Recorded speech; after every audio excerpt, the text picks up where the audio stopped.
समन्ता चक्रवालेषु अत्रा गच्छन्तु देवता सद्धम्मं मुनिराजस्स सुनन्तु सग्ग मोक्कदं ධම්මස්සවන කාලෝ අයං බදන්තා ධම්මස්සවන කාලෝ අයං බදන්තා ධම්මස්සවන කාලෝ අයං බදන්තා නමෝ තස්ස භගවතු අරහතු සබ්බ ධම්මේසු අප්පටිහත ඥානචාරස්ස දස බලධරස්ස චතු වේසාරජ්‍ය විසරදස්ස සබ්බ සත්තුත්තමස්ස ධම්මිස්ස රස්ස ධම්මරාජස්ස ධම්මස්සාමිස්ස තථාගතස්ස සබ්බඤුනෝ සම්මා සම්බුද්දස්ස නමෝ තස්ස භගවතු අරහතු සබ්බ ධම්මේසු අප්පටිහත ඥානචාරස්ස දස බලධරස්ස චතු වේසාරජ්‍ය විසරදස්ස සබ්බ සත්තුත්තමස්ස ධම්මිස්ස රස්ස ධම්මරාජස්ස ධම්මස්සාමිස්ස තථාගතස්ස සබ්බඤුනෝ සම්මා සම්බුද්දස්ස නමෝ තස්ස භගවතු අරහතු සබ්බ ධම්මේසු අප්පටිහත ඥානචාරස්ස දස බලධරස්ස චතු වේසාරජ්‍ය විසරදස්ස සබ්බ සත්තුත්තමස්ස ධම්මිස්ස රස්ස ධම්මරාජස්ස ධම්මස්සාමිස්ස තථාගතස්ස සබ්බඤුනෝ සම්මා සම්බුද්දස්ස සද්ධර්ම ශ්‍රාවක කාරුණික ගුණගරුක බෞද්ධ පින්නතුනි බොහෝම ශ්‍රද්ධාවෙන් යුක්තව සියලු දෙනාම සූදානම් වෙන්නේ තිලෝගුරු ශාන්තිනායක සම්මා සම්බුදුරජාණන් වහන්සේ විසින් ලෝක සත්වයන් පිළිබඳව අසීමිත දයාවෙන් කරුණාවෙන් මෛත්‍රියෙන් යුක්තව අවබෝධ කරගෙන දේශනා කොට වදාළ පරම ගම්බීර වූ ශ්‍රී සද්ධර්ම රත්නයෙන් බොහෝම පුංචි කොටසක් දේශනා කරවගෙන ධර්ම ගෞරවය පෙරදරි කරගෙන දේශනාගත ධර්මය ශ්‍රවණය කරන්නත් එසේ ධර්ම ශ්‍රවණය කිරීමෙන් ලැබෙන අවවාද අනුශාසනා තම තමන්ගේ ජීවිතවලට එකතු කරගෙන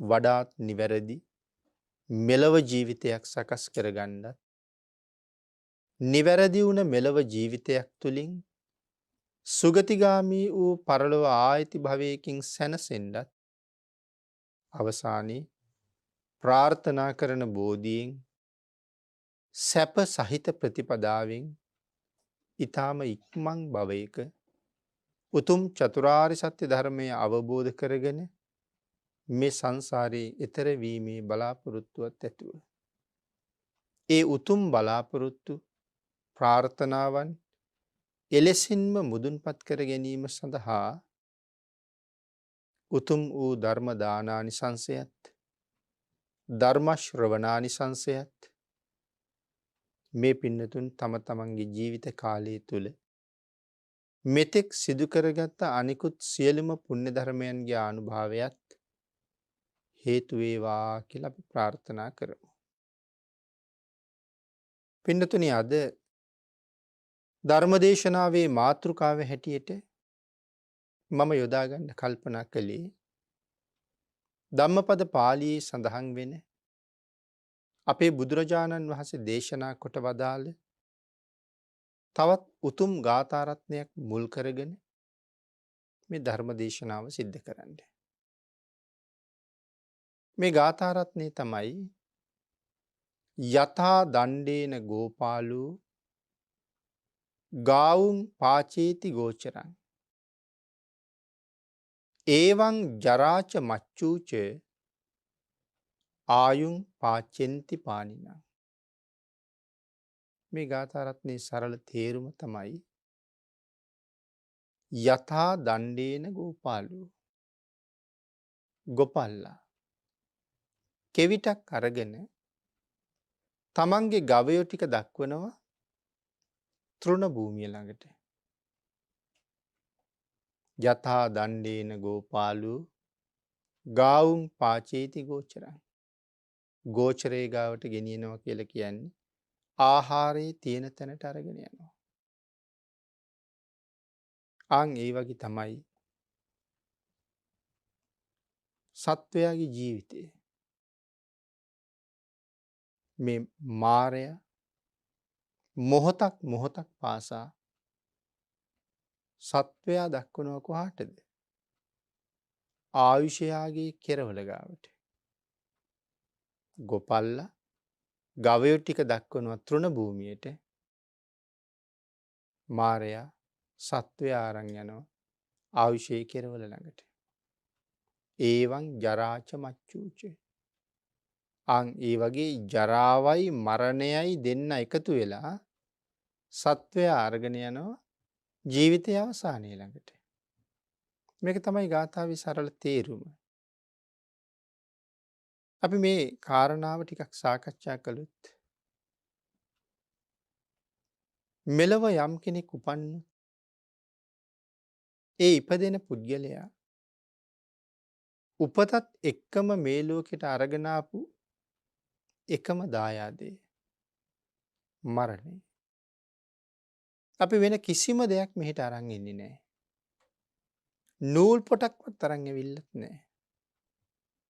නමුත් මව් කුසේ පිළිසිඳ ගන්නවත් එක්කම මෙන්න මේ මරණය කියන ධර්මතාවය අපිත් එක්ක ඇවිල්ලා තිබුණා. කලලයක් හැටියට ඇහැට නොපෙනෙන තරම් කුඩා කාලේ මේ කලලයම විනාශ වෙලා යන්න පුළුවන්. තරමක් වර්ධනය වෙච්ච දරුවෙක්, ඒ කියන්නේ සතියක් ගෙවිලා, දෙකක් ගෙවිලා, තුනක් ගෙවිලා, මේ විදිහට මාස 2 3 4 5 ගෙවිච්ච මව් කුස ඇතුළෙම ඉන්න දරුවෙක් ඒ මව් කුසේදීම දිය වෙලා මැරිලා යන්න පුළුවන්. මව් කුසෙන් බිහි වෙන අතරමඟත් මරණය සිද්ධ වෙන්න පුළුවන්. බිහි වෙලා ගත වෙන දවසක් නැත්නම් තප්පරය, පැය, දවසක්, සුමානය, මාසය, අවුරුද්දක් ගත වෙලත් මරණය සිද්ධ වෙන්න පුළුවන්. ඉතින් අවුරුදු 2කින් 3කින් 4කින් 5කින් 10කින් 15කින් 20කින් 25කින් මේ ඕනෙම මොහොතක මේ උපන්නා වූ සත්වයා මරණයට පත් වෙන්න පුළුවන්. මරණයට වෙලාවක් නැහැ. මරණයට තැනක් නැහැ.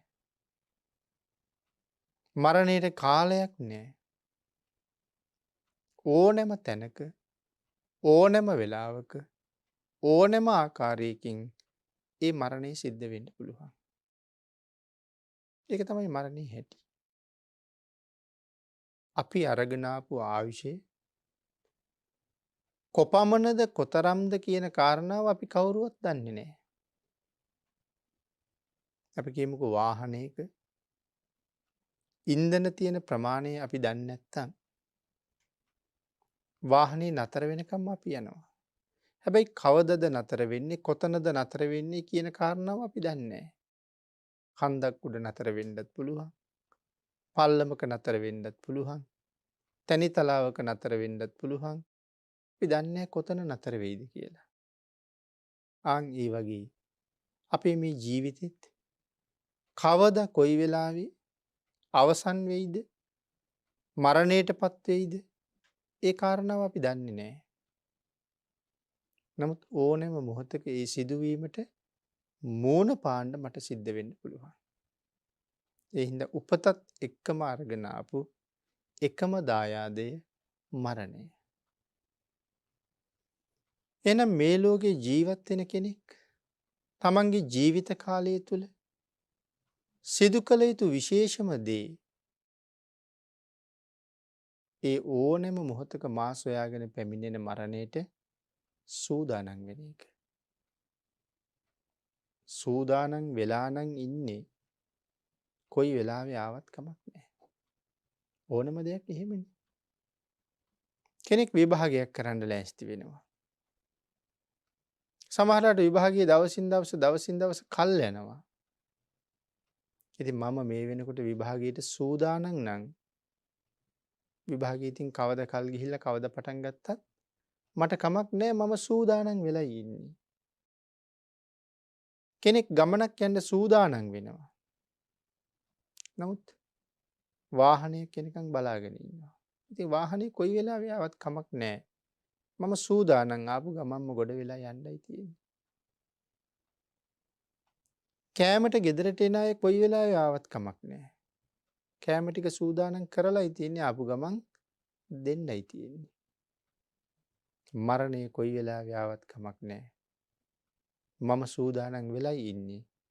ඕනෑම මොහොතක ඒ මරණය පිළිගන්න මම සූදානම්. එහෙනම් ජීවත් වෙනවා කියලා කියන්නේ මරණයට සූදානම් වීමයි. හැබැයි මේ ලෝකේ ජීවත් වෙන හුඟක් දෙනාට ඒ කාරණාව අමතක වෙලයි තියෙන්නේ. මරණය කියලා කියන්නේ සංසාරයේ අවසානය නෙමෙයිනේ. එක භවයක අවසානය. මෙහෙන් දැස පිය වෙනවත් එක්කම තව තැනක උපදිනවා. ඒ උපතත් මරණයත් අතර තියෙන කාලය ඇහි පිල්ලමක් ගහන කාලයට වඩා හුඟක් අඩුයි. ඒ තරම් වේගෙන් සත්වයා මෙහෙන් අවසන් හුස්ම හෙලනවත් එක්කම ඊළඟ තැන පහළ වෙලා ඉවරයි. ඒක අර සඳහන් කළා මෙහෙම උදාහරණයක්. අපි කියමු මේ මැස්සෙක් ඉන්නවා. ඒක කලිනුත් පැහැදිලි කරපු උදාහරණයක්. දැන් අපි කල්පනා කරනවා මේ මැස්සට මිටියකින් ගහනවා කියලා. දැන් අපි මිටිය උස්සලා මැස්සගේ ඇඟට මිටිය පාත් කරනවා. දැන් මිටිය පාත් වෙලා මැස්සගේ පිහාටු වල පාදවල මිටිය ගෑවෙනවා. මේක බොහොම වේගෙන් වෙන වැඩක් මිටියෙන් ගහනවා කියන එක. නමුත් ඉස්සරලා වෙන්නේ එහෙමනේ. ඊට පස්සේ මේ මැස්සගේ ඇඟට බර වෙනවා. ඊට පස්සේ මැස්ස පුපුරනවා. ඒත් එක්කම මිටි පාර වැදිලා බිමට මැස්සත් තැලිලා පොඩි වෙලා මැස්සෙක් හිටියද කියලා සමහරලාට හොයාගන්න බැරුව යනවා. නමුත් මම මැස්සට ගහලා මිටිය උස්සලා අහකට ගන්නකොට මැස්සා වෙන තැනක ඉපදිලා සිත් කෝටි ගාණක් පහල කරලත් ඉවරයි. ඒ වගේම තමයි ඔබෙත් මගෙත් මරණය මේ ඇහි පිල්ලමක් ගහන තරම් කාලයක්වත් මරණයත් උපතත් අතර පරතරයක් නෑ. මෙහි අත්හරිනකොටම තව තැන අල්ලගෙන. හැබැයි තියෙන ප්‍රශ්නේ මොකක්ද? ඒ අල්ලගත්ත තැන මොකක්ද කියන එක ප්‍රශ්නයක්. සතර අපායද? නිරයද? නිරේ තැනක්ද? പ്രേත ලෝකේ තැනක්ද? තිරිසන් අපායේ තැනක්ද? අසුර ලෝකේ තැනක්ද? මනුෂ්‍ය ජීවිතයක්ද? දිව්‍යමය ආත්මයක්ද? අහුනේ කොතනද කියන එක අපි දන්නේ නැහැ. අන්න ඒකට තමයි සූදානම් වෙලා ඉන්න කියලා කිව්වේ. හැබැයි සූදානම් වෙන්න කියලා කියහම කාරණා ගොඩක් තියෙනවා. එතකොට තමයි තේරෙන්නේ මරණය සුළුපටු දෙයක් නෙමෙයි කියලා. දැන් ධර්මයේ සඳහන් කළේ මැරෙනකොට කෙනෙකුට රිදෙනවද? ප්‍රශ්නයක් ඇහුවොත් ධර්මානුකූලව උත්තරයක් දෙනවා නම් අපිට සමහර සූත්‍රවල පැහැදිලි කරලා තියෙනවා රිදෙනවා කියලා. ඒක කොයි වාගේ වේදනාවක්ද? ජීවිත කාලේ කවදාවත් අපි මේ වේදනාව භුක්ති විඳලා නැති හින්දා වේදනාව කොහොමද කියලා පැහැදිලි කරන්න තේරෙන්නේ නැහැ. අනාථපිණ්ඩික සිටුතුමා මරණ වේදනාව ගැන සාරිපුත්තයන් වහන්සේට සඳහන් කළා. ඒ විතරක් නෙමේ ධනංජානි බ්‍රාහ්මණයත් මරණ වේදනාව ගැන සාරිපුත්තයන් වහන්සේටම පැහැදිලි කළා. දැන් දැනෙන කායික වේදනාව මෙහෙමයි ස්වාමීනි කියලා කියනකොට සාරිපුත්තයන් වහන්සේ දැනගත්තා තව වැඩි වෙලා ජීවත් වෙන්නේ නැහැ කියලා. ඉතින් එතන පැහැදිලි කරන්නේ මහා භයානක දරුණු තත්ත්වයක්. මේක ඔබ මම අපි හැමෝම මුණ දෙන අත්දැකීමනේ. කෙනෙක් ඒක මොහොතින් ඉවර කරගන්නත් පුළුවන්. හැබැයි තව කෙනෙක් පැය ගාණක් විඳවන්නත් පුළුවන්. තව කෙනෙක් ඊටත් වඩා වැඩි වෙන්නත් පුළුවන්. අනාථපිණ්ඩික සිටුතුමා සඳහන් කළානේ. රහතන් වහන්සේ අහනවා දැන් කොහොමද සිටුතුමනි? ස්වාමීනි මහා ශක්තියක් තියෙන පුද්ගලයෙක් කුළු ගෙඩියක් අරගෙන ඇවිල්ලා මගේ ඉස්මුදුනට ගැහුවොත් කොහොම වේදනාවක් එකපාරම දැනෙයිද?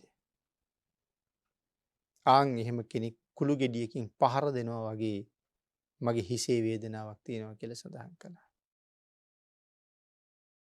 ඊටාම තියුණු ආයුධයකින් මස් කපන පුද්ගලයෙක්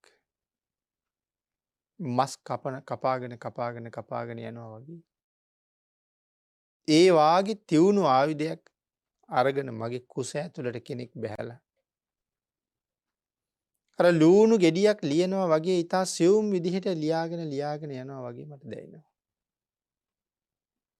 ශක්ති සම්පන්න 4 දෙනෙක් මගේ අතපයෙන් අල්ලගෙන ඔසවගෙන ගිහිල්ලා ගිනි අඟුරු වලකට ලං කළොත් මාව මොන වාගේ දැවිල්ලක් තියෙනවද ස්වාමීනි? එවන් දැවිල්ලක් මට දැනෙනවා. මෙන්න මේ වාගේ මරණ වේදනාව පැහැදිලි කරනවා. ඉතින් ඒක එක එක්කෙනාට දැනෙන ස්වභාවය කියන්නේ දැනෙන්න ගත වෙන කාලයේ වෙනසක් තියෙන්න පුළුවන්. ඉතින් එතකොට ජීවිතේ කවදාවත් අත්විඳලා නැති වේදනාවක් තමයි තියෙන්නේ. හැබැයි භාග්‍යතුන් වහන්සේ ධර්මයේ තවත් පැහැදිලි කළා. මෙන්න මේ වේදනාත්මක මොහොත ඉවසන්ඩ අපි පුරුදු කරලා තියෙන්න ඕනේ. දැන් හිතන්නකෝ අපිට වේදනාවක් දැනෙනකොට තරහ එන්න පුළුවන්. සමහරලාට අත්දැකීම් තියෙනවා. හිසේ කැක්කුම හැදිලා.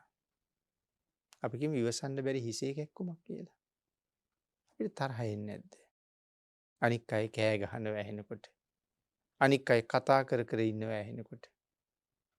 සමහරලාට ගුවන් විදුලි යන්ත්‍රයේ හරි හයියෙන් ටිකක් ක්‍රියාත්මක කරාම අර වේදනාවෙන් ඉන්න පුද්ගලයාට කේන්ති එනවා.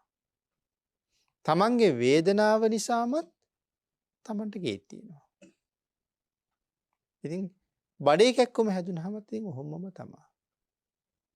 එහෙනම් මේ හිසේ කැක්කුම බඩේ කැක්කුම වගේ එහෙම වේදනාවක් ඉවසන්න තාම පුරුදු කරලා නැත්තම් මරණ වේදනාව වගේ දරුණු වේදනාවක් ආවහම කොහොමද ඉවසන්නේ? ආන් ඒ හින්දා භාග්‍යතුන් වහන්සේ දේශනා කළා. ඒකට හොඳ ප්‍රතිකර්මයක්. මොකද්ද ප්‍රතිකර්මය? ඒක තමයි මෛත්‍රී කර්මස්ථානය. ප්‍රගුණ කරලා තියාගන්න. ආන් ඒ වෙලාවට ඉවසන්න පුරුදු වෙන්න. එතකොට පුළුවන්කම තියෙනවා. මොකද මෛත්‍රී භාවනාවේ තියෙනවා අභ්‍යන්තර වේදනා ඉවත් කිරීම, බාහිර වේදනා ඉවත් කිරීම කියලා කාරණා දෙකක්. කාරණා 8ක් තියෙනවා.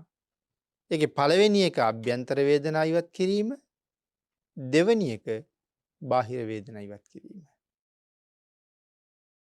අපි මොන තරම් සිල් රැකලා කොයි තරම් දන් දීලා ජීවිතේ කුසලයෙන් පුරවගෙන හිටියත් අවසාන වෙලාවට එළඹෙන්නේ අකුසල සිතුවිල්ලක් නම් බොහෝ වෙලාවට මගේ ඊළඟ උපතත් දුක්ඛදායක තැනක තීරණය වෙන්න පුළුවන්. කොයි තරම් පව් කරලා හිටියත් සුබ නිමිත්තක් කුසල චේතනාවක් නම් ඉස්මතු වුණේ සුගතිය උපදින්නත් පුළුවන්. දැන් බලන්නකො තඹදාටික චෝර. තඹදාටික චෝර කියලා කියන්නේ අවුරුදු 55ක්ම මිනී මරපු මිනිහෙක්.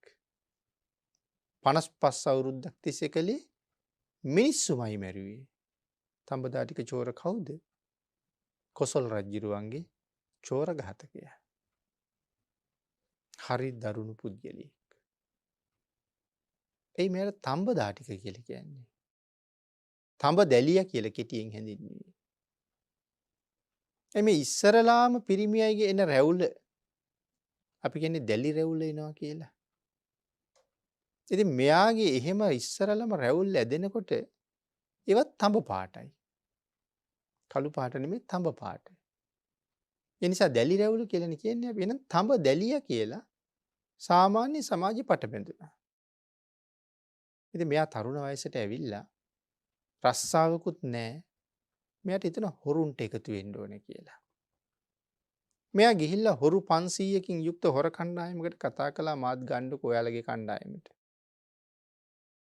ඊට පස්සේ අර හොරු මෙයා අරගෙන ගියා හොර කණ්ඩායමේ නායකයා ළඟට. හරි ඥානවන්ත පුද්ගලයෙක් නායකයා. ඔහු බැලුවා මූණ දිහා. මූණ දිහා බලලා කිව්වා එපා. මෙයා ගන්නෑ අපි. ඒ තරම්ම දරුණු පුද්ගලයෙක් මේ. මේ ධර්මයේ මේ කාරණාව සඳහන් කරනවා මේ හොර නායකයට කොහොමද මොහු ගැන හිතෙන්නේ? ඔහු කල්පනා කරනවා කුඩා කාලේ තමන් කිරි බීපු අම්මගේ පියයුර කපලා කාපන් කියලා කිව්වොත් ඒකත් කරන්න පුළුවන් දරුණු පුද්ගලයෙක් මේ ඉන්නේ. දැන් මොහු මගේ පිරිසට එකතු කරගන්නවා කියලා කියන්නේ මගේ කණ්ඩායමම වනසන්න පුළුවන්. ඒ හින්දා එපා කියන්නේ. වන්න එයාගේ ඥානය කොහොමද කියලා. ඉතින් අදත් එහෙම තමයි මිනිස්සු සංසාරේ පින් කරලා ලබාගත් ඥානය තමන්ගේ දියුණුවට යොදා ගන්නවා නම් කොතෙන්ට යන්න බැරිද? නමුත් මහා ඥානවන්තයෝ තමන්ගේ සූක්ෂම ඥානය පාවිච්චි කරලා තියෙන්නේ සතර අපායට යන්න මිසක් සතර අපායෙන් ගොඩ යන්න නෙමෙයිනේ. බලන්නකො හොරෙකුට මංකොල්ලකාරයෙකුට මොන තරම් තියුණු නුවණක් තියෙනවද? ආරක්ෂක වලලු කොච්චර තිබුණත් ආරක්ෂිත කැමරා කොයිතරම් තිබුණත් ඔය සියල්ලෙන්ම බේරිලා ගිහිල්ලා තමන්ගේ වැඩේ කරන අය ඉන්නවනේ මොනතරම්. එතකොට තුවක්කුව හදාපු කෙනාට මොනතරම් නුවණක් තියෙනවද? පුංචි ආයුධයක් ඇතුලේ චූටි කොටසක් ක්‍රියාත්මක වීමෙන් සතපුම් ගානක් ඈතට එකම ඉලක්කයකට ගමන් කරන්න පුළුවන් වෙඩි උණ්ඩයක් යවන්න පුළුවන් ක්‍රමයක් හදන්න නිකන් හිතලා බලන්න ඔහුට දෙන නුවණ කොහොමද කියලා. එතකොට මේ සංසාරේ පින් කරලා නෙමෙයිද මේ ඥානෙ? කුසල් කරලා ලබාගත් නුවණ. නමුත් ඒක පරිහරණය කරන්න හරියට ප්‍රාර්ථනා කරලා නැහැ. ඒකෙන් උනේ ඒ නුවණින් සසර දික් කරගත්තා මිස කෙටි කරගත්තා නෙමෙයි. නමුත් අර පුජ්‍යලයා කොහොම හරි අර හොරුන්ගේ හිත දිනාගත්තා. මොකද යන්න කීවට යන්නේ නැහැ. නතර වෙලා ඉඳලා අර ගොල්ලෝ හොරකම් කරගෙන එනකොට මේ කෑම උයලා තියෙනවා මේ නොයෙක් දේවල් කරලා තියෙනවා. මාස ගානක් එහෙම ඉන්නවා. ඉඳලා ආයෙ බල කරනවා ඉතින් මාත් ගන්නකො. ඉතින් දැන් අරගොල්ලන්ට ලොකු පහසුවක් නෙමෙයි. ඒ හින්දා ඉතින් හොර නායකයාටත් ඇවටිලි කළා. දැන් ඔහුටත් බෑ කියන්න බැරි තැනට ආව. ඉතින් ගත්තා. අන්තිමට කොසල් රජුරන්ට කණ්ඩායමම අහු වුණා. රජු 500 දෙනාම අල්ලගෙන හොර නායකයාට කිව්වා උඹට ජීවිතේ දෙනවා. හැබැයි උඹේ සහචරයෝ ටික සියලු දෙනාම මරන්න ඕනේ උඹ. හොර නායකයෙක් වෙයික් කරන්න බෑ. උනුත් එක්ක මාත් මැරෙනවා මිස මගේ උන් මරන්න බෑ මට. දැන් මේ හොරෙන් අරන් ගිහිල්ලා අනික් අය දන්නේ නැතුව රහසින් මේක අහන්නේ. රජුරෝ මෙහෙම රහස් සාකච්ඡාවක් නායකයෙක් එක්ක කරනවා කියලා කවුරුත් දන්නේ නැහැ. ඊට පස්සේ රජුරෝ කරන්නේ අර සියලු දෙනාටම හොරෙන් වෙන එක්කෙනෙක් ගන්නවා. ගින් එයාගෙන් අහනවා ඔබට ජීවිතය දෙනවා. ඔබට පුළුවන් ද මුන් ඔක්කොම මරන්න? ආන් එහෙම මේ කණ්ඩායමේ පෙර හිටපු 500 දෙනාගෙන් ඇහුවා. එකෙක්වත් කැමති වුණේ නැහැ. කෙනෙක්වත් කැමති නෑ තමන්ගේ අය මරන්න. තමුණුත් මැරෙන්න සූදානම් නිසා. රජු අන්තිමට අරන් ගියේ තඹදෙලියා. උඹට ජීවිතය දෙනවා. උඹට පුළුවන් ද මේ අය මරන්න? පුළුවන් කිව්වා. ගත් කටට ආ කිව්වා. අන්තිමට හොර නායකයාගේ ඉඳලා සියලු දෙනාම ඝාතනය කිරීම ඔහුටයි බාර වුණේ. දැන් බලන්න අර හොර නායකයා එදා දැකපු දේ. එකටම හිටපු සහෝදරයෝ වගේ පිරිස මරන්න ඔහු පැකලුන්නේ නෑනේ. ආන් ඊට පස්සේ කොසල් රජුරෝ ඔහුට දුන්නා රටේ චෝර ඝාතක තනතුර. වැරදි කරුවන් දංගෙඩියට ගෙනහිල්ලා ඝාතනය කිරීම ඔහුටයි බාර. ඉතින් අවුරුදු 55ක් මේ වැඩේ කළා. ඊට පස්සේ දැන් වයසයි මේ කෙනෙක් බෙල්ල කපලා ඝාතනය කරනකොට ඒක නීතියක්. එකපාර බෙල්ල කපන්න ඕනේ. දෙපාරක් කොටන්න බෑ. ඉතින් පස්සේ රාජපුරුෂයෝ දැක්කම ඔහු දෙතුන් පාර කොටනවා බෙල්ලට. රජුට තීරණය කළා දැන් කායික ශක්තිය හුඟක් ගිලිහිලා. දැන් වයසයි. දැන් විශ්‍රාම දෙන්න කාලේ හොඳයි. විශ්‍රාම යවුවා. ආංගෙදා තීරණය කළා අද නම් හොඳට නාලා අලුත් ඇඳුමක් ඇඳලා ඇඟ සුවඳ ගල්වගෙන බොහොම රසවත් ආහාරයක් භුක්ති විඳින්න ඕනේ. කැඳක් අනුභව කරන්න හිතුණා. දරුවන්ට මේ කතාව කියහම දරුවෝ ඔක්කොම කරලා තිබ්බා. දැන් නාගෙන ඇවිල්ලා තමන්ගේ නිවසේ පුටුවේ වාඩි වෙලා ඉන්නවා. අන්න ඒ වෙලාවේ දැක්ක සාරිපුත්තයන් වහන්සේ පිණ්ඩපාතේ වඩිනවා. ලොකු ආසාවක් ඉපදුනා දන් වේලක් දෙන්න. කැඳ ටික තියෙනවනේ. එහෙම්මම සාරිපුත්තයන් වහන්සේට ආරාධනා කළා. තමන්ගේ කැඳේක උන්වහන්සේට පූජා කළා. සරියුත් මහරහතන් වහන්සේ ඔහුට බණ ටිකක් කියන්න මේ වෙලාවේ ඔහුගේ හිත කොහොමද කියලා බැලුවා. කැඳේක පූජා කළා. නමුත් කැඳ බොණ්ඩ හිතේ තියෙන තණ්හාව තාම තියෙනවා. එන සඳහන් කළා උපාසක එහෙනම් ගෙට ගිහිල්ලා කැඳ ටිකක් බීලා මෙන්න. කැඳ බීලා ආවට පස්සේ අනුශාසනාවක් කළා. උට බොහොම සතුටුයි. සාරිපුත්තයන් වහන්සේගේ පිටිපස්සෙන් ගියා. උන්වහන්සේ මාර්ගයේ මද දුරක් ඇරලලා ආපහු එන ගම එළදෙනක් යනලා මරලා දානවා. 55 අවුරුද්දක් මිනි මරපු තඹදා ටික තව්තිසාවේ ඉපදෙනවා. අවසාන මොහොතේ හිතේ තිබුණි සාරිපුත්තයන් වහන්සේට දම් පූජා කරපු සතුට. නමුත් ඔහු කරපු අකුසල කර්මයන් ටික අහෝසි වුණාද? දෙව්ලොවින් චුත වෙනකොට ඒ අකුසල කර්මයන්ට මූණ දෙන්න ඔහුට සිද්ධ වෙනවා. කී කාලයක් නිරේ පැහෙන්න වෙයිද කියලා අපි දන්නේ නැහැ. හැබැයි කිසියම් භාග්යක් තිබුණොත් දෙව්ලොවදී සෝවාන් වෙන්න අර අකුසල් ටික ඔක්කොම එතනම බල රහිත වෙනවා. ඒක තමයි සෝවාන් භවයේ තියෙන ලාභය. ඉතින් ඒකයි මම සඳහන් කළේ මරණාසන්න වෙලාවේ කුසල චිත්තයක් තියෙන්න පුළුවන් අකුසල් කරපු කෙනෙකුට කුසල් කරපු කෙනෙකුට අකුසල චිත්තයක් තියෙන්න පුළුවන්. මේ දෙකට අනුව තමන්ගේ ඊළඟ භවයේ තීරණය වෙනවා. එතකොට මරණ මංචකයේදී උපදින වේදනාව තුළ ද්වේෂ සිතකින් අකුසල් සහගතව මරණයට පත් වෙන්න සිදු වුණොත් දුක්ඛදායක උපතක් තමා තියෙන්නේ. බොහෝ වෙලාවට තියෙන්නේ එහෙම උපතක්. එහෙනම් දැම්ම ඉඳලා පුරුදු කරන්න ඕනේ අභ්‍යන්තර ආබාධ ඉවත් කරන්න. මේ තමයි මරණයට සූදානම් වීම. ඉතින් ඒක පුරුදු කරන්න නම් මොකද්ද කරන්න ඕනේ? මෛත්‍රී භාවනාව වඩන්න ඕනේ.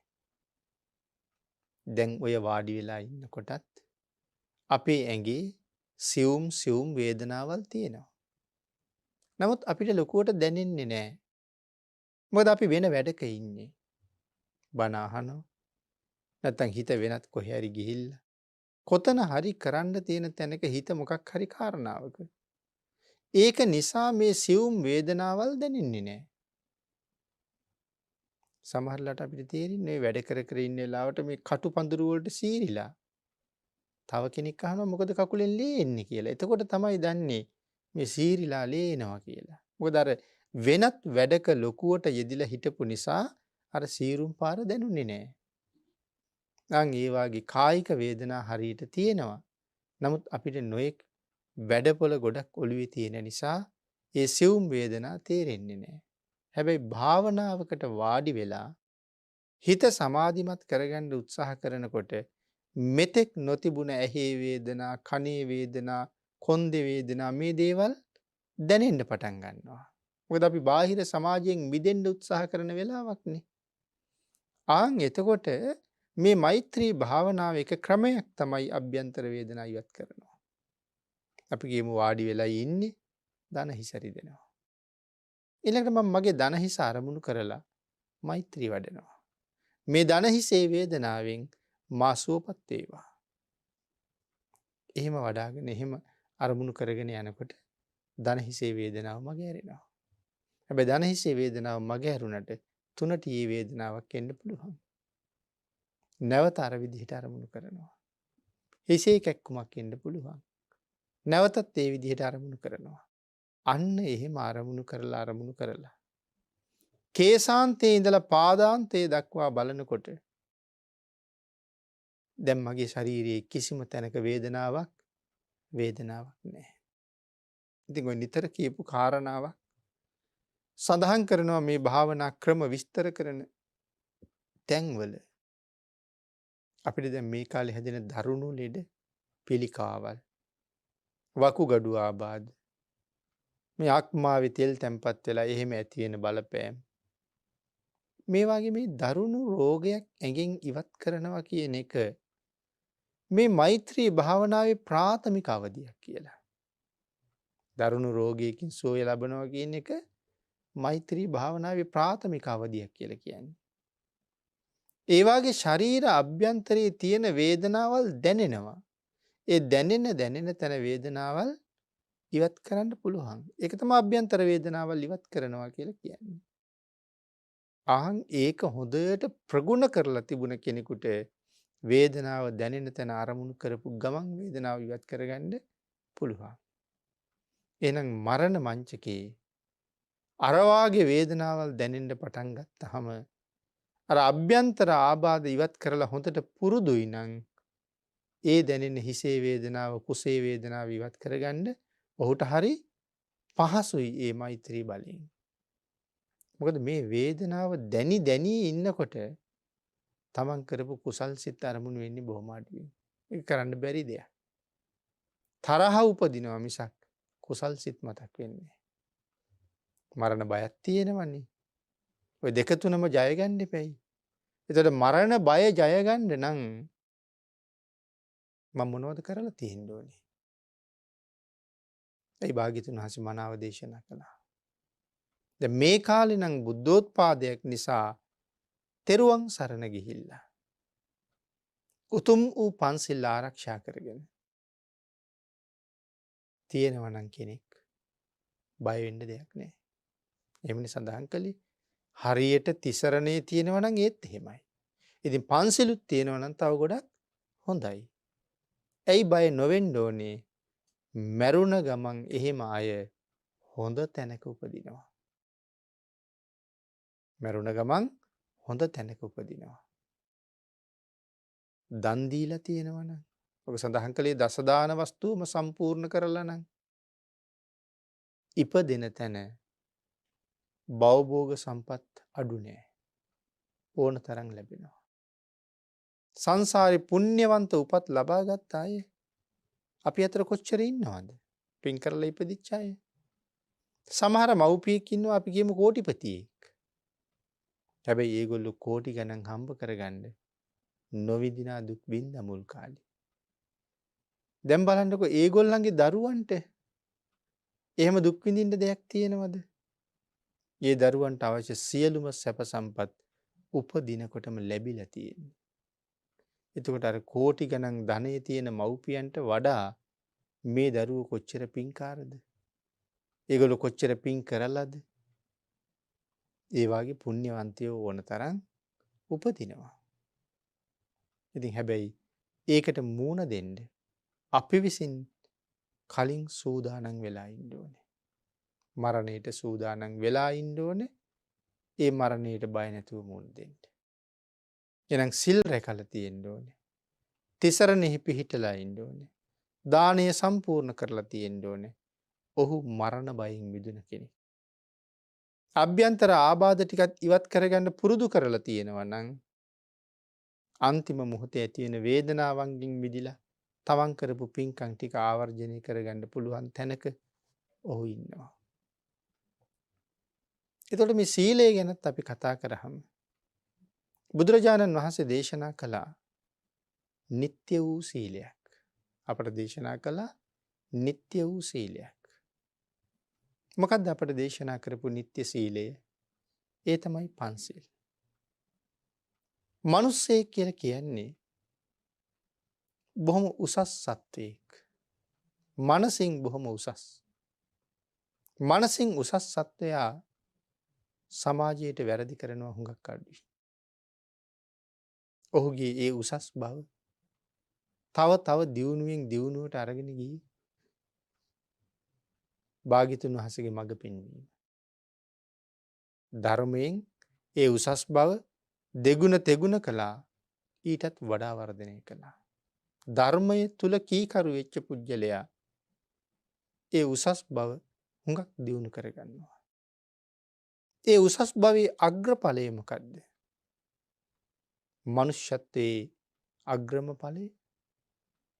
මනුෂ්‍යත්වයේ අග්‍රඵලය තමයි සම්මා සම්බුද්ධත්වය. භාග්‍යතුන් වහන්සේගෙන් පස්සේ මහරහතන් වහන්සේලා. ඉන්පස්සේ සෝවාන් නැත්නම් පිළිවෙලින් මාර්ගඵලලාභීන් වහන්සේලා. අනාගාමි, සකදාගාමි, සෝවාන් උත්තමයන් වහන්සේලා මේ මනුෂ්‍යත්වයේ අග්‍රඵලය හොයාගත්ත අය. එයින් පල්ලෙහාට එනකොට සෝවාන් මගට පිළිපන් ශ්‍රාවකයෝ. සෝවාන් මගට පිළිපන් කියලා කියන්නේ කාටද? තෙරුවන් සරණ ගිහිල්ලා උතුම් වූ පන්සිල් ආරක්ෂා කරගෙන ගුණ ධර්මයන්ගෙන් පෝෂණය වෙවි කටයුතු කරන අය සෝවාන් මගට පිළිපන්. සෝවාන් වහන්සේ ළඟ සෝවාන් වහන්සේ නමක් නැති කරපු සංයෝජන මොනවද? සක්කාය දිට්ඨි, විතිකිච්ඡා, සීලබ්බත පරාමාස. මේ සංයෝජන තුන නැති කළාට පස්සේ අපි ඒ උතුමන්ට කියනවා සෝවාන් වෙච්ච කෙනෙක්. එතකොට සෝවාන් මගට පිළිපන් කෙනා කියලා කියන්නේ ඊළඟට සෝවාන් වෙන්න බලාපොරොත්තු සම්පූර්ණ කරගනිමින් ඉස්සරහට යන කෙනා ඒ මාර්ගය තුල. හැබැයි ඒ සෝවාන් මගට පිළිපන් කෙනා ඔහුත් ඇත්තටම කවුරු වගේද ජීවත් වෙන්න ඕනි? සෝවාන් වහන්සේ නමක් වගේ හැසිරෙන්න ඕනි. සෝවාන් වුණාට පස්සේ මේවා නැති කරන්න බෑනේ.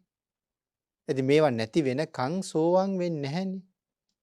දැන් අමාර කෙනෙක් හිතන්නේ එහෙමනේ. සෝවාන් වුණාට පස්සේ පව් කරන්නේ නැහැනේ. නෑ, පව් කරන තාක්කල් සෝවාන් වෙන්නේ නෑ. තිසරණෙහි පිහිටන තාක්කල් එතෙන්ට යන්න බෑනේ. එහෙනම් තිසරණේ පිහිටලා ඉන්න ඕනේ. සක්කාය දිට්ඨිය තියෙන තාක්කල් සෝවාන් වෙන්නේ නෑනේ. එහෙනම් සක්කාය දිට්ඨිය නැති කරාම සෝවාන් වෙනවා. සීලබ්බත පරාමාස මොනවද මේ සීලබ්බත පරාමාස කියන්නේ? වැරදි සීල වෘත. භාග්‍යතුන් වහන්සේ දේශනා කරපු ක්‍රමයක් තියෙනවා මේ සිල් ආරක්ෂා කරගෙන මේ සංසාරේ ඉස්සරහට යන්න. නමුත් ඒකට පිටින් ගිහිල්ලා කටයුතු කරන අය ඕන තරම් ඉන්නවා. බුදු දහමේ තියෙන්නේ මධ්‍යම ප්‍රතිපදාව. සමහර අය අන්තවාදීව හිතනවා. අන්තගාමීව හිතනවා.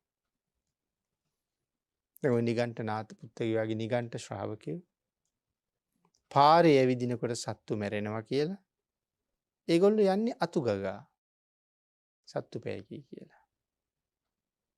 හැබැයි ඒගොල්ලෝ කල්පනා කරන්නේ නැහැ කෙනෙක් අඩිය තිය යනකොට මැරෙන සත්තු ප්‍රමාණයට වඩා අතු ගන්නකොට සත්තු මැරෙනවා කියලා. ඒක මුළු පාරම අතු ගගා යනවනේ. අපි අඩිය තියනකොට මුළු පාරෙම අඩිය තියන්නේ නැහැ. ඒ වගේ අන්තගාමීව අන්තයට ගිහිල්ලා හිතපු අය ඉන්නවා. සමහර අය ඔය අජ වෘත, සුනක වෘත, කුක්කුර වෘත මේ වගේ වෘත අනුගමනය කළා පව් තවන්න කියලා. එළුවෙක් වගේ හැසිරුණා. ගවයෝ වගේ හැසිරුණා. සුනකයෝ වගේ හැසිරුණා. රත් වෙච්ච ගල් උඩට ගිහිල්ලා ඇඳුම් පැළඳුම් ඔක්කොම ගලවලා දාලා ඒ ගල උඩ නිදාගත්තා. එතකොට රත් වෙච්ච ගලින් යටින් පිච්චෙනවා. කාෂ්ඨක අවුවට උඩින් පිච්චෙනවා. ඔවුන් හිතුවා එතකොට කෙලස් තැවෙනවා කියලා. නමුත් භාග්‍යතුන් වහන්සේ එහෙම ක්‍රම එකක්වත් දේශනා කරලා නැහැ.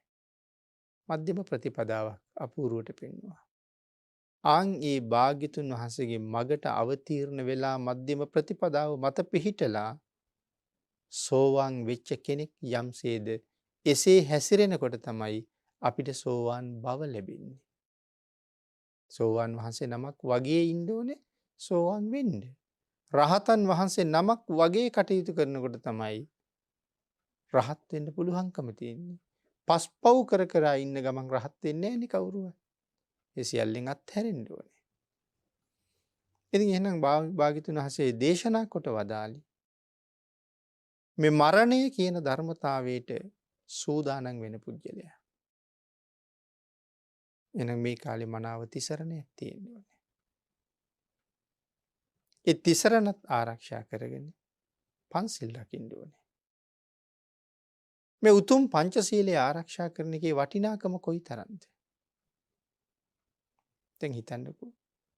මලක් හුඟක් වටින්නේ කෙනෙක් මලක් අගය කරන්නේ ඒක සුවඳ තියෙන මලක් නෑ. සුවඳ මල් වලට හැමෝම කැමතියි. ගහක් හුඟක් වටින්නේ ඒ ගහේ අරටුව තියෙනවනේ. මොනර හුඟක් ලස්සන වෙන්නේ පිල් කලබක් තියෙන නිසා. මිනිහෙකුගේ වටිනාකම හුඟක් වැඩි වෙන්නේ ඒ මනුස්සයා ළඟ සිල් තියෙනවනේ. ඔබත් මමත් අපි හැමෝම මේ ජීවිතය තුළ අත්සන් කරපු ගිවිසුමක් තියෙනවා.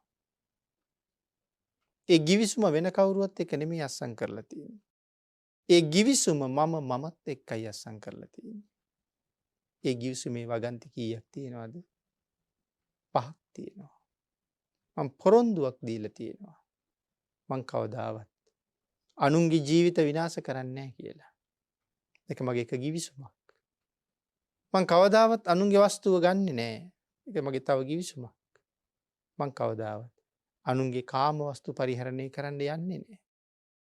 මං කවදාවත්ම කවුරුවත් මොනම ක්‍රමයකින්වත් රවටන්නේ නෑ.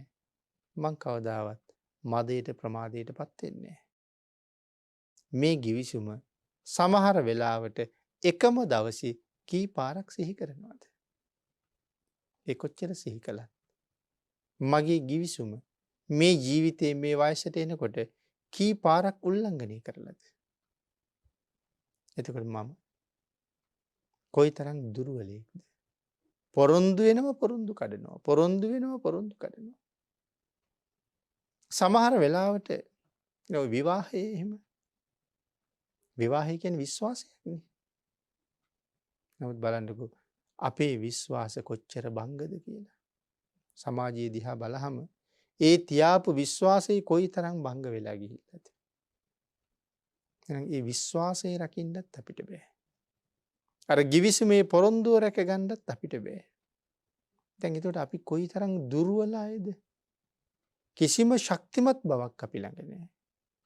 නමුත් මේ ශාසනයේ ඉහළට ගියපු උතුමන් වහන්සේලා කොයිතරම් කැපකිරීම කරපු අයද? මේ සසරින් මිදෙන්න ඔය මරණයෙන් සදාකාලික අතමිදිලා නොමැරෙන කෙනෙක් අමරණීය කෙනෙක් බවට පත් වෙන්න. අමරණීයයි කියලා කියන්නේ මැරෙන්නේ නැහැ කියන එකනේ. එහෙනම් නොමැරෙන තැනටපත් වෙන්න නොමැරෙන්න නම් නූපදින්න ඉපැයි. මැරෙන්නේ නැති වෙන්න නම් උපදින්න නැති වෙන්න ඕනේ. ඉපදුනොත් අනිවාර්යෙන් මැරෙනවා. එහෙනම් ඒ අමරණීයත්වයට යන්න එතන ස්පර්ශ කරන්න කොයිතරම් වීරියක් තියෙන්න ඕනේද? ඒ පුද්ගලයාට. මේ ශාසනයේ වීර්යවන්තයෝ ගැන කල්පනා කරනකොට අපි කවුද කියලා හිතෙනවා. සරියුත් මහරහතන් වහන්සේ අවුරුදු 44ක් යහනක පිට තියලා නැහැ කියලා කියන්නේ. අවුරුදු 44ක් නිදියලා නැහැ. ඉඳ ගන්නවා, හිට ගන්නවා, ඇවිදිනවා. ඉරියව් තුනයි පවත්වන්නේ. වාඩි වුණත් අංශක 90ට තමයි වාඩි වෙන්නේ. වාඩි වෙන තැනවත් ඇලවීමක් නැහැ. එච්චර කල් එහෙම හිටිය කියහම. ඔය වීරිය විස්තර කරන තැන්වල තියෙන අනුරුද්ධයන් වහන්සේ කොච්චර කල් හිටියද? රාහුලයන් වහන්සේ කොච්චර කල් හිටියද? නොනිදා හිටපු අවස්ථා. වීරිය තරම් කැප කිරීම කරලා තියෙනවා. ඊට අමතරව තව කොයි තරම් එතෙන්ට යන්න කැප කිරීම කරපු අය ඉන්නවද? සරියුත් මහරහතන් වහන්සේට කියන්නේ අත්‍යන්ත බ්‍රහ්මචාරී කියලා. මුගලන් මහරහතන් වහන්සේත් එහෙමයි. ඇයි අත්‍යන්ත බ්‍රහ්මචාරී කියලා කියන්නේ? මේ අන්තිම ජීවිතයට කලින් එක දිගට ආත්ම 500ක් ඍෂි ප්‍රෞජ්‍යාවෙන් පැවිදි වෙලා ඉඳලා තියෙනවා. ඒකට අත්‍යන්ත බ්‍රහ්මචාරී කියලා කියන්නේ මේ ආත්ම 500ම රාගසිතකින් යුක්තව තමන්ගේ ශරීර අවයවයක් තමන්ගේ අතින්වත් ස්පර්ශ කරලා නැහැ කියලා. අන්න ඒකයි අත්‍යන්ත බ්‍රහ්මචාරී කියලා කියන්නේ. වන්න වීරිය කොහොමද කියලා. එතකොට එහෙම වීරිය වඩපු අයත් එක්ක මේ විශ්වාස භංග කරමින් කටයුතු කරන අපි කොයිතරම් දුර්වලද? එවන් දුර්වල අපිට මේ සංසාරයෙන් මිදෙන්න තව කොච්චර කල් යයිද? ඒ දුර්වලකම හින්දා නේද මහා සාගරයේ ජලයට වඩා වැඩියෙන් එක අම්මා වෙනුවෙන් අඬ අඬ මේ සංසාරේ මේ යන්නේ. කාට අකීකරු වෙච්ච නිසාද? ආර්යයන්ට අකීකරු වෙච්ච නිසා. මේ තියෙන වරද ආර්යයන් වහන්සේලාට අකීකරු වුණා. අපිට පාර පෙන්නවා මේ සංසාරේ ඕන තරම්. නමුත් අපි ඒ පාරේ ගියේ නෑ. හොඳ පාර පෙන්නහම අපි හැමදාම කැලේමයි ගියේ. එහෙනම් දැනුත් ලැබිලා තියෙන වටිනා මනුස්ස ජීවිතයක්. ශ්‍රේෂ්ඨ උත්තම ජීවිතයක්. මේ මොහොත වෙනකොටත් ගෝපල්ලා ගවයෝ ටික තන භූමියට දක්වනවා වගේ මේ ජරා මරණ දෙන්න එකතු වෙලා මාව දක්කගෙන යනවා ආයුෂයේ කෙරවලට. ගිනි ගිය තැන පිලිස්සිලා ගිහිල්ලා තියෙනවා. සුලං හමපු තැන අතුකොළ කැඩිලා ගිහිල්ලා තියෙනවා. ජලය ගියපු තැන පාර හැරිලා තියෙනවා. මම වයසට ගිය බව මගේ ඉන්ද්‍රියන් හුඟක් මට කියනවා. කෙස් ටික සුදු වෙලා, ඇඟ රැලි වැටිලා, දත් ටික හැලිලා, ඇහැ පේන එක අඩු වෙලා, කායික ශක්තිය දුර්වල වෙලා. මේ හැම දෙයකින් මොනවද කියන්නේ? දැන් ඔබ පෙරට වඩා හුඟ වයසයි. ජීවත් වෙච්ච කාලේ උඹේ වැඩි. දැන් ජීවත් වෙන්න තියෙන කාලේ හුඟක් අඩුයි. මට මතක් කරලා දෙනවා. නිහඬව මේ ධර්මතාවයේ මම දැන් කොතනද ඉන්නේ කියලා මට මතක් කරලා දෙනවා. ආන් ඒක තේරුම් අරගෙන ඒක වැටහෙන්න ආර්යයන් වහන්සේලාට කීකරු වෙලා භාග්‍යතුන් වහන්සේට ලං වෙලා ධර්මයෙන් ජීවිතේ පෝෂණය කරගෙන මේ ජීවිතය ආලෝකමත් කරගෙන මෙහෙන් සමුගන්න දවසට සිනහමුසුව සතුටු සිතින් සමුගන්න පුළුවන් ජීවිතයක් අපි පෝෂණය කරන්න ඕනේ. ආන් ඒ ජීවිතේ පෝෂණය කරලා නම් ඒ පුජ්‍යලයා මරණයට මුහුණ දෙන්නේ සතුටින්. ඇයි මෙහෙ ඉන්නවා කියලා කියන්නේ දැන් ජරා ජීර්ණ වෙලානේ ඉන්නේ. දැන් එන්න හැම පැත්තෙම තියෙන වේදනාවල්මයි. හැබැයි දැන් බුදුරජාණන් වහන්සේ දේශනා කළා මම මේ විදිහට ජීවත් වෙලා නම් මෙහෙන් චුත වෙච්ච ගමන්ම උපදින්නේ මීට වඩා හොඳ තැනක. දැන් මම හොඳටම දන්නවා නම් මම භාග්‍යතුන් වහන්සේට කීකරුයි. ජීවිතය එහෙම පෝෂණය කළා. උපදින්නේ මෙතනින් පස්සේ මීටත් වඩා හොඳ තැනක නම් මෙතන ඉන්න තණ්හාවක් තව ඇති වෙන්නේ නැහනේ. ආන් ඒ හින්දා මෙලව දාලා යන්න පුළුවන් වාසනාවන්ත ජීවිතයක්. අතාරිනකොට සතුටු වෙලා අතාරින්න පුළුවන්. දැස් අග කඳුළු නැතුව දෙතොල මත සිනහවක් තියාගෙන මෙලවින් සමුගන්න පුළුවන් ජීවිතයක් පෝෂණය කරන්න පුළුවන් වුණොත් ඔබට ලැබිච්ච වාසනාවන්ත ජීවිතයට සාධාරණයක් කරපු කෙනෙක්. එවන් ජීවිතයක් සමුගන්න ආර්යයන්ට කීකරු වෙච්ච තුනුරුවන්ට කීකරු වෙච්ච ජීවිත ගමනක් පෝෂණය කරන්න භාග්‍යතුන් වහන්සේගේ ආශිර්වාදයෙන් ශක්තිය ධෛර්යය භාග්‍ය වාසනාව උදා වේවා කියලා ප්‍රාර්ථනා කරනවා.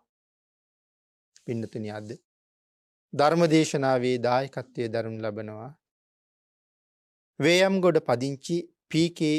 මුතුලතා මහත්මිය හා විශාකා සෝමසිරි දියණිය විසින් උතුම් අරමුණ සිහිපත් කරනවා. දේශකයාණන් වහන්සේ ඇතුළු සියලුම ස්වාමින් වහන්සේලාට ත්‍රිවිධ රත්නයේ ආශිර්වාදය ලැබී නිදුක් නිරෝගී චිරජීවනය ලැබේවා. උන්වහන්සේලා ප්‍රාර්ථනා කරන බෝධියෙන් සැප සහිත ප්‍රතිපදාවෙන් උතුම් චතුරාර්ය සත්‍ය ධර්මය අවබෝධ කරගෙන අමා මහ නිවනින් සැනසෙන්න මේ පුණ්‍ය ධර්මයන් හේතු වේවා කියලා බොහොම කල්යාණ මිත්‍ර සත්පුරුෂ ප්‍රාර්ථනාවක් දායක පිරිස සිහිපත් කරලා තියෙනවා. ඊට අමතරව අපවත් වී වදාළ බෞද්ධ මාධ්‍ය ජාලයේ නිර්මාතෘ වන පූජ්‍යපාද දරණාගම කුසල ධම්ම නායක මාහිමිපාණන් වහන්සේ ඇතුළු අපවත් වී වදාළ සියලුම ස්වාමින් වහන්සේලාට පින් අනුමෝදන් වේවා. මීට වසර 10කට පෙර මිය ගිය ආර්.පී. සෝමසිරි ස්වාමි පුරුෂයා හා දෙපාර්ශ්වයේම මිය ගිය මව්පියන් ඇතුළු ධර්ම දානමේ පින්කමට උදව් උපකාර කළ සියලු දෙනාගේ නමින් මිය ගිය සියලුම ඥාති මිත්‍රාදීන්ට මේ පින් අනුමෝදන් වේවා. ධර්ම දානමය පින්කම සඳහා සහභාගී වූ ධර්ම ශ්‍රවණය කළ ඒ වගේම උදව් උපකාර කළ සියලු දෙනාටම රත්නත්‍රි ආශිර්වාදය ලැබේවා. හැම කෙනෙකුටම ඊ타ම ඉක්මන් භවයක ඊ타මත්ම කෙටි කාලයකින් සැප සහිත ප්‍රතිපදාවකින් උතුම් චතුරාර්ය සත්‍ය ධර්මය අවබෝධ කරගෙන මේ සංසාරයෙන් එතර වෙන්න මේ උතුම් ධර්ම දානමේ කුසලයේ ආශිර්වාදයක් පාරමිතාවක් වේවා කියලා පී.කේ. මුතුලතා මහත්මිය සහ විශාකා සෝමසිරි දියණිය විසින් ප්‍රාර්ථනා කරලා තියෙනවා. ඒ දෙපළ විසින් පුණ්‍යානුමෝදනා කළ මහා සංඝරත්නයේ ඇතුළු සියලු දෙනාටම අපි අනුමෝදන් කරපු මේ පින් අනුමෝදන් වේවා. ආශිර්වාද කළ සියලු දෙනාටම රත්නත්‍රි ආශිර්වාදයෙන් නිදුක් නිරෝගී භාවයේ චිරජීවනයේ උදා වේවා. ඊ타ම ඉක්මන් භවයක ඊ타මත්ම කෙටි කාලයකින් සැප සහිත ප්‍රතිපදාවකින් අමා මහ නිවනින් සැනසෙන්න භාග්‍ය වාසනාව සැලසේවා කියලා ප්‍රාර්ථනා කරමු. ආකාසට්ඨා ච බුම්මට්ඨා දේවා නාග මහිද්దికා පුඤ්ඤන්තං අනුමෝදිත්වා චිරං රක්ඛන්තු ලෝක සාසනං දේවෝ වස්සතු කාලේන සස්ය සම්පatti හේතුච පීතෝ භවතු ලෝකෝ ච රාජා භවතු ධම්මිකෝ.